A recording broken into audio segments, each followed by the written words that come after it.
רעייתי שרה ואני. The Palestinian Authority wanted to continue from Bethlehem into Jerusalem and to cut the city apart. And we built Homa and Givat Hamatos.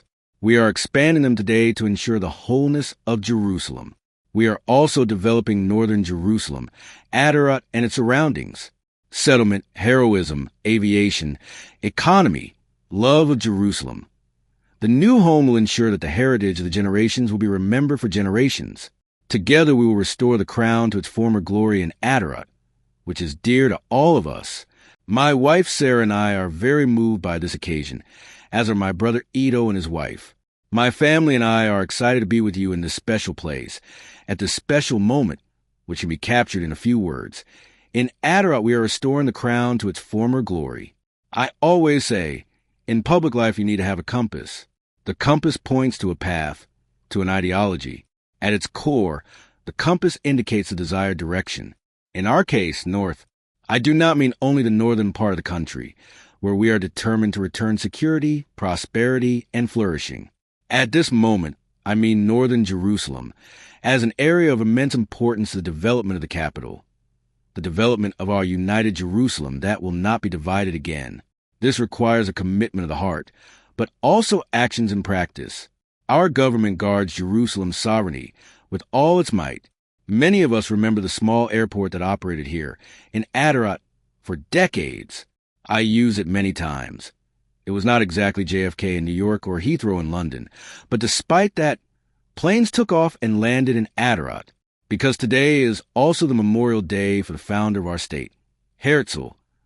I want to note that Herzl witnessed, precisely in the period when he was active, the beginnings of aviation development. Exactly a year before his death, the first airplane flew. He even wrote a futuristic story about a guided airship. He envisioned air transport as a symbol of the Jewish state that would arise and spread its wings before everyone. And that is exactly what happened. Civil and military aviation in Israel developed over the years by giant steps. We see that in the War of Independence, which established our air superiority in the skies of the Middle East, it essentially earned our Air Force a global reputation. It was recognized earlier, but afterward, like a lion's roar, the whole world knows what an air power we have, what heroic pilots, what ground crews Israel has. But long before the War of Independence, we had impressive achievements. We are currently marking 50 years since Operation Jonathan, the heroic IDF operation to rescue our people who were kidnapped in Entebbe, Uganda. That operation stunned the whole world. Our fighters stormed the terminal in Entebbe where the terrorists held the hostages.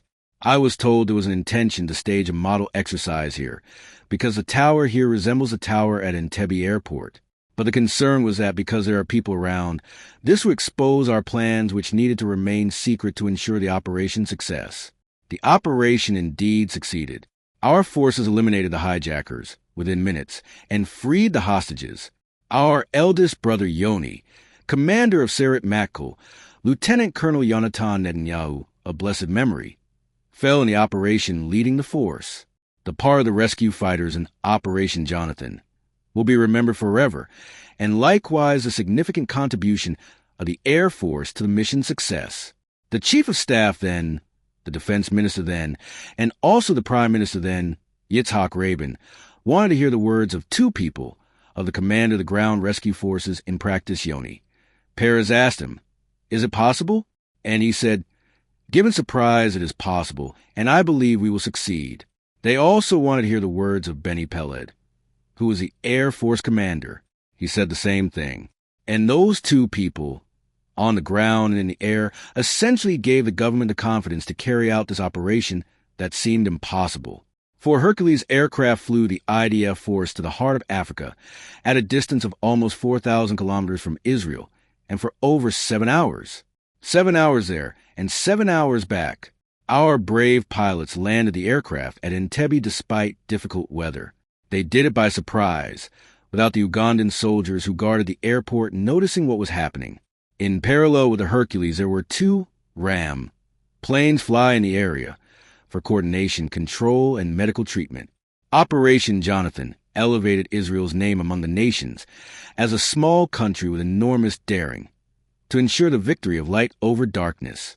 The story of the operation, on the ground and in the heights of the sky, will be immortalized in the heritage center we will establish here in Aderat. And I want to clarify, just as the heroism of our fighters in the War of Independence rests on the heroism of our fighters in Entebbe, so Entebbe's heroism draws from the heroism of earlier generations, and thus the heroism of future generations will be nourished by the heroism of the fighters in the War of Independence. The generation of victory, the generation of bravery, also the heroes of settlement in Aderat. In the 28 years prior to the establishment of the state, we carry them on our shoulders with full national appreciation. The settlers of Aderat invested enormous daily effort. A handful of Jewish defenders, facing a large and hostile era concentration. Under the British mandate, they developed economic branches, dairy production, orchards, quarrying. They stood firm against repeated attacks by those who sought their lives, because they wanted to kill them until the end of their strength, and given the evacuation order in the War of Independence, they left the place.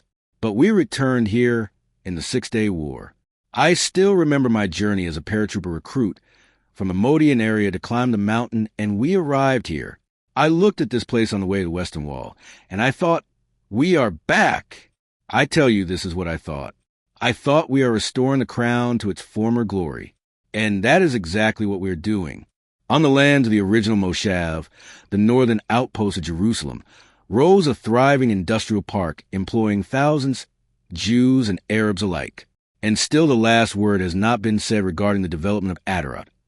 As Prime Minister of Israel, I had the privilege to approve the establishment of the Homa neighborhood, and later the Givat Hamatos neighborhood, in southern Jerusalem. The compass then pointed south. The Palestinian Authority wanted to continue from Bethlehem into Jerusalem and to cut the city apart. And we built Homa and Givat Hamatos. We are expanding them today to ensure the wholeness of Jerusalem. We are also developing northern Jerusalem, Aderat and its surroundings. Settlement, heroism, aviation, economy, love of Jerusalem. The new home will ensure that the heritage of the generations will be remembered for generations. Together we will restore the crown to its former glory in Aderat, which is dear to all of us.